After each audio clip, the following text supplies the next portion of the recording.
और अब आगे बढ़ते हैं। इस वक्त की बड़ी खबर से आपको रूबरू करवा दें। नोएडा पुलिस की एक बार फिर से श्रीकांत त्यागी के घर पर दबिश। पुलिस ने श्रीकांत त्यागी के घर पहुंच करके वहां पर दबिश दी और खबर यह है कि ड्राइवर को हिरासत में लिया गया है। एक बार फिर श्रीकांत त्यागी के घर नोएडा पुलिस पहुंची है।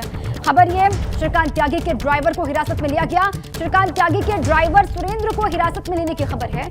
नोएडा पुलिस की 5 टीमें अलग अलग ठिकानों पर लगातार दे रही हैं दबिश। ये बड़ी जानकारी। एक बार फिर से नोएडा की पुलिस पहुंची श्रीकांत त्यागी के घर पर और वहां से ड्राइवर को हिरासत में लिया है, कहा जा रहा है, जिससे पूछताछ हो रही है। और इस वक्त में नोएडा पुलिस की 5 टीमें अलग अलग जगहों पर लगातार दबिश दे रही हैं। ये एक्सक्लूसिव तस्वीर आपके सामने है जब पुलिस पहुंची श्रीकांत त्यागी के घर पर। ये उसी की तस्वीर आपको दिखा रहे हैं। लगातार फरार चल रहा है। पुलिस की कई टीमें हैं जो अलग अलग हिस्सों पर लगातार छापेमारी भी कर रही हैं और दबिश दे रही हैं, लेकिन अभी तक श्रीकांत त्यागी पकड़ा नहीं गया। बहुत सारे सवाल हैं कि आखिर कहां पर छिपा हुआ है श्रीकांत त्यागी।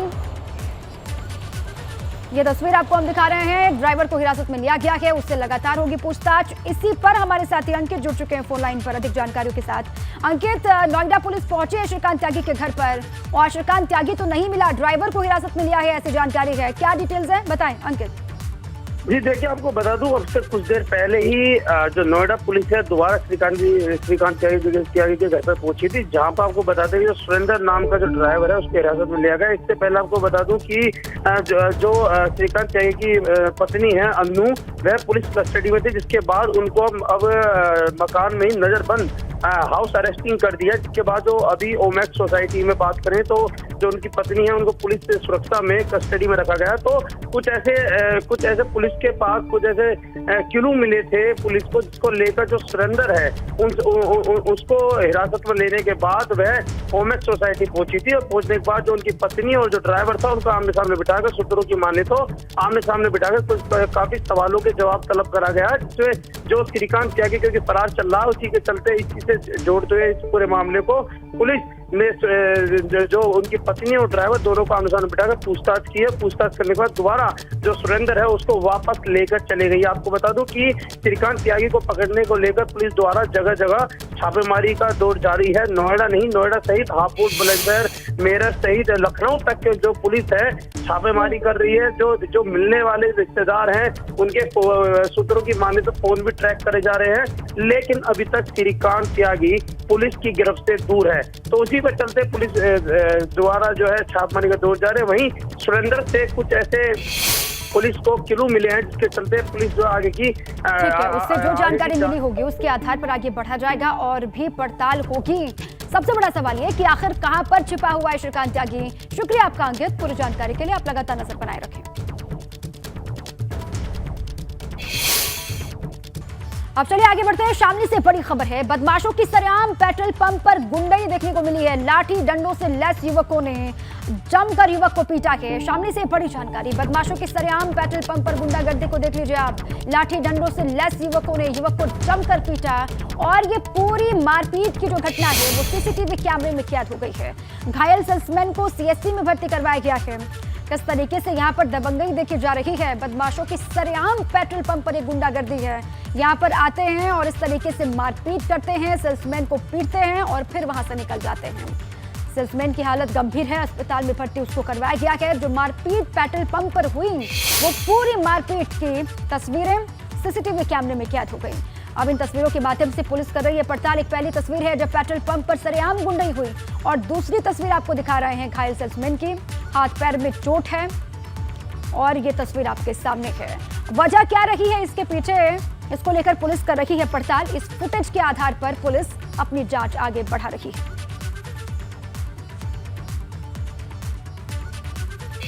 लखनऊ से बड़ी खबर है। मुख्तार के बेटे अब्बास अंसारी की तलाश में पुलिस का छापा। महानगर पुलिस ने दारुल शफा में छापेमारी की यह खबर है। दारुल शफा में अब्बास अंसारी का सरकारी आवास फर्जी तरीके से शस्त्र लाइसेंस ट्रांसफर करने का यह पूरा आरोप है और एमपी एमएलए कोर्ट ने अब्बास अंसारी के खिलाफ जारी किया है गिरफ्तारी वारंट। ये आप जानते हैं लगातार छापेमारी हो रही है। कहीं तो मिले अब्बास अंसारी, लेकिन आज के दिन भी वो नहीं मिला। महानगर पुलिस ने दारुल शफा में छापेमारी की और वहां पर अब्बास अंसारी का सरकारी आवास है। 2 तस्वीर दिखा रहे हैं। लखनऊ की महानगर पुलिस का एक छापा है और अलग अलग हिस्सों में लगातार छापेमारी भी हो रही है। कोशिश की जा रही है कि जल्द से जल्द अब्बास को पकड़ लिया जाए, लेकिन अभी तक पुलिस की गिरफ्त से दूर है अब्बास अंसारी। कई टीमें हैं पुलिस की जो अलग अलग हिस्सों में दबिश दे रही हैं।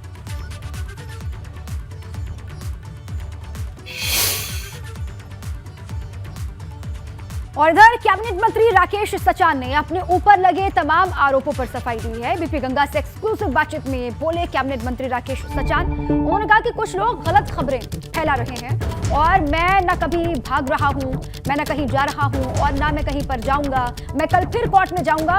ये राकेश सचान ने बातें कही हैं। एबीपी गंगा से एक्सक्लूसिव बातचीत में उन्होंने क्या कुछ कहा आपके सामने।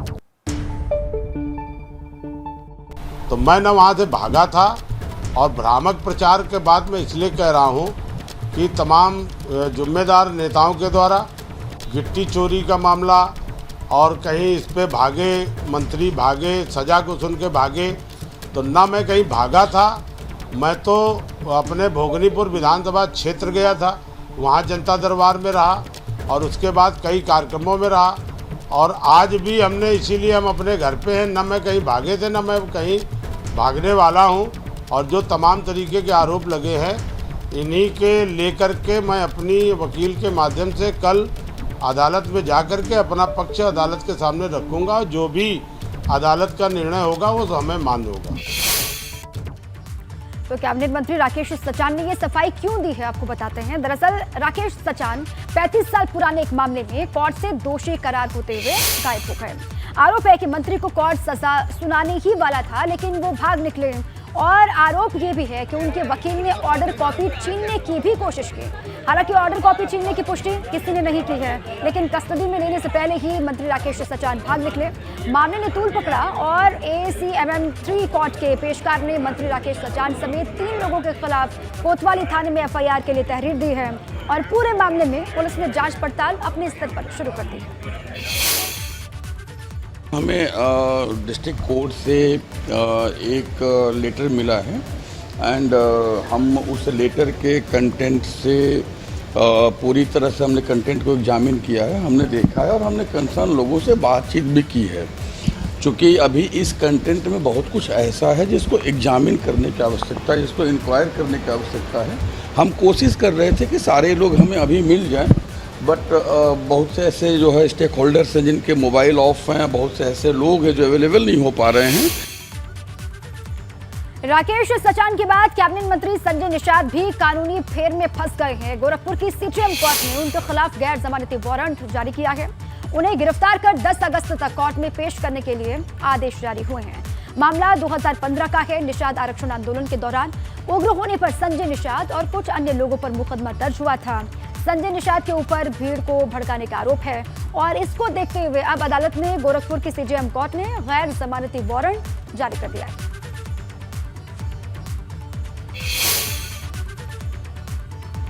अब 2 तस्वीरें आप देख लीजिए। पहली तस्वीर आपको दिखाते हैं। यूपी सरकार ने मंत्री राकेश सचान की तस्वीर है आपके टेलीविजन स्क्रीन पर दिखाने जा रहे हैं, जिसमें वो 35 साल पुराने एक मामले में कोर्ट से फरार हो गए, ये आप देखें। जबकि दूसरी तस्वीर कैबिनेट मंत्री डॉक्टर संजय निषाद से जुड़ी हुई है, जहां उनके खिलाफ CJM कोर्ट ने 2015 में सैजनवा इलाके में आंदोलन के मामले में गैर जमानती वारंट जारी किया है और कोर्ट में 10 अगस्त तक पेश होने का आदेश जारी किया गया है कोर्ट की तरफ से संजय निषाद को।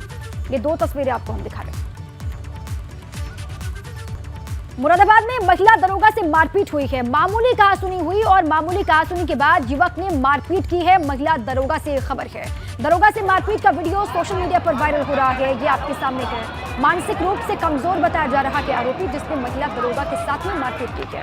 पुलिस ने युवक को हिरासत में ले लिया है और मामूली कहासुनी यहाँ पर हो गई थी, जिसके बाद युवक ने महिला दरोगा को पीट दिया।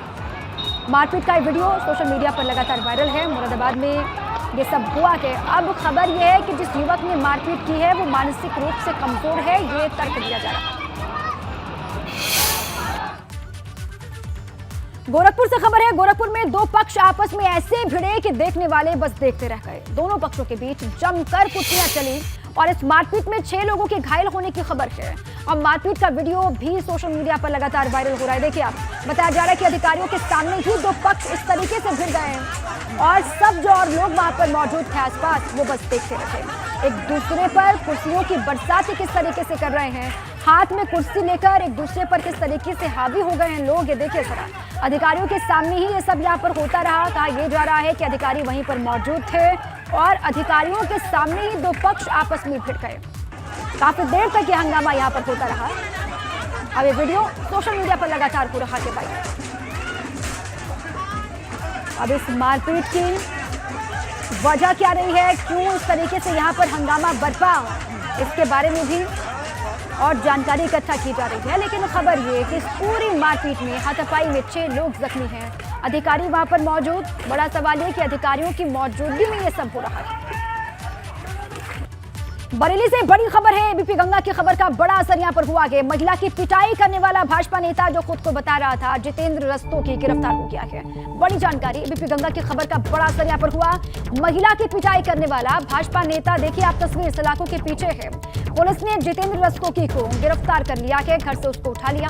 नाली के विवाद में महिला को पीटा था, मारपीट की थी और मारपीट की पूरी तस्वीर सीसीटीवी कैमरे में कैद हो गई थी, जिसके बाद वो पूरा फुटेज वायरल हुआ और उसके बाद कार्रवाई हुई है। व्यापार मंडल ने भी जितेंद्र रस्तोगी को संगठन से निकाल दिया है और उसके बाद अब उस पर हो गई है कार्रवाई।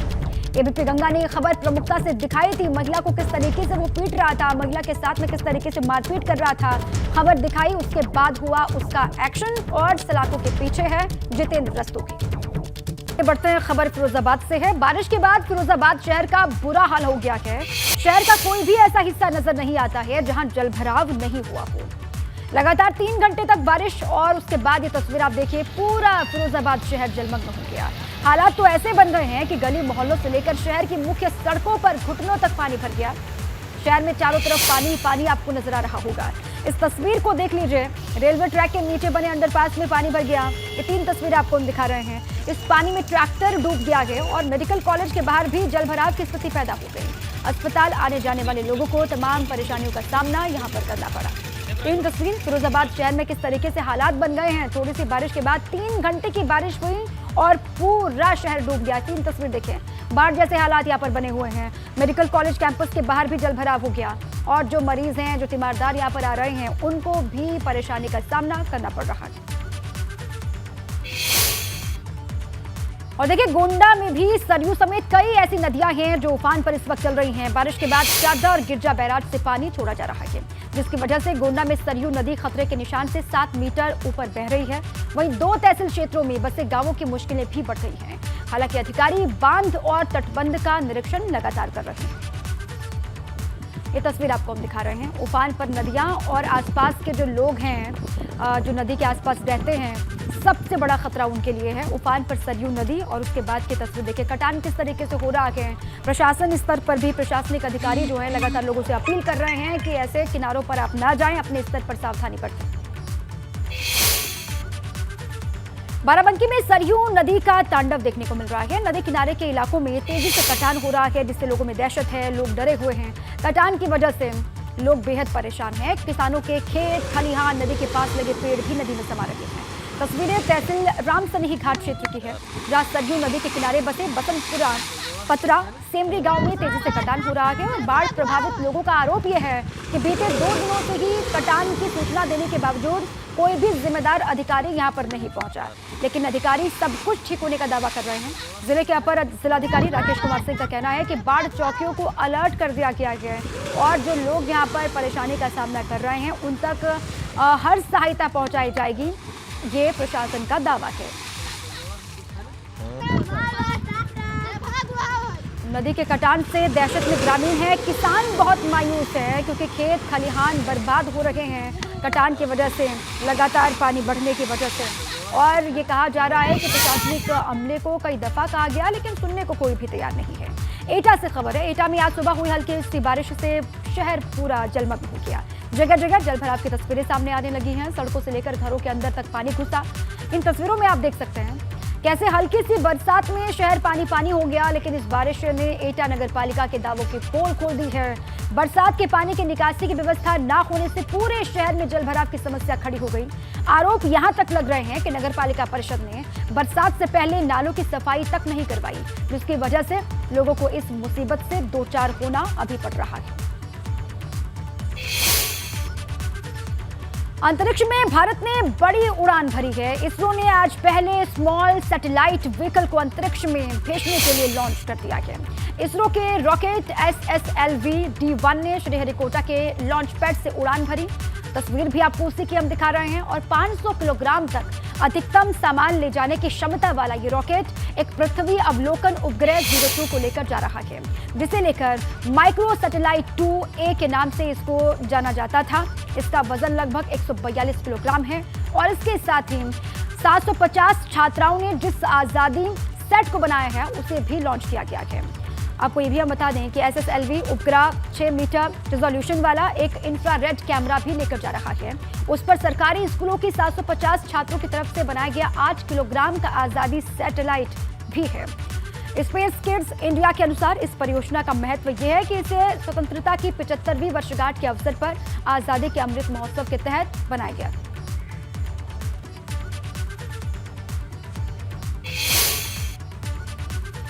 और देखिए, जिन 750 बेटियों ने मिलकर आजादी सेट तैयार किया है, बनाया है, उनमें आगरा की बेटियां भी शामिल हैं। इन बेटियों ने प्रदेश का नाम रोशन किया और 6 महीने की मेहनत के बाद स्कूल की छात्राएं अब सैटेलाइट लॉन्चिंग का हिस्सा बनी हैं। आजादी सेट की लॉन्चिंग पर आगरा की टीम की तरफ से गई तान्या सोलंकी के पिता और माता को बेटी पर गर्व है। उनसे बात की हमारे संवाददाता नितिन उपाध्याय ने। श्रीहरिकोटा से जो सैटेलाइट लॉन्च हुआ है उसमें आगरा के गणेश राम नागर सरस्वती बालिका विद्या मंदिर की 9 बेटियों ने 6 महीने से वो लगातार मेहनत कर रही थी और आज उनको वो फल मिला है। हमारे साथ तान्या सोलंकी के माता पिता हैं, जो उस प्रोजेक्ट की जो टीम बनाई गई थी उसकी एक कहा जाए अंग रही हैं। तान्या सोलंकी आज इसरो में हैं, लेकिन उनके माता पिता इस उपलब्धि से फूले नहीं समा रहे हैं। और न केवल उनके माता पिता को बल्कि स्कूल को, पूरे आगरा को तान्या सोलंकी और बाकी बच्चियों पर नाज है। एक कहा जाए गर्व की अनुभूति हो रही है। राम कुमार सोलंकी उनके पिता हैं। क्या कहना चाहेंगे? आपकी बेटी ने बड़ा कमाल किया है।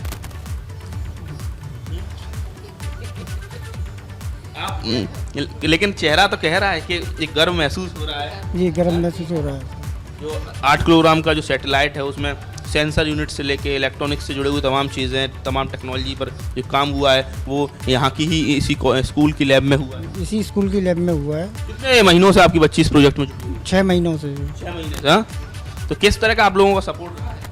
पूरे दिन काम करती है, अपना जो भी समय मिलता है उसमें प्रोजेक्ट में लगी रहती थी। आप लोगों का सपोर्ट कैसा रहा? बहुत अच्छा रहा है। आप लोग लगातार सपोर्ट करते हैं।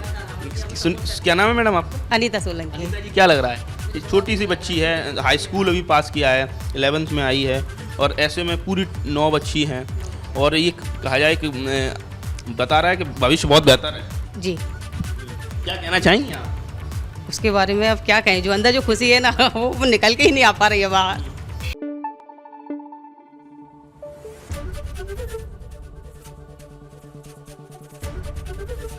ABP गंगा, खबर आपकी, जुबान आपकी।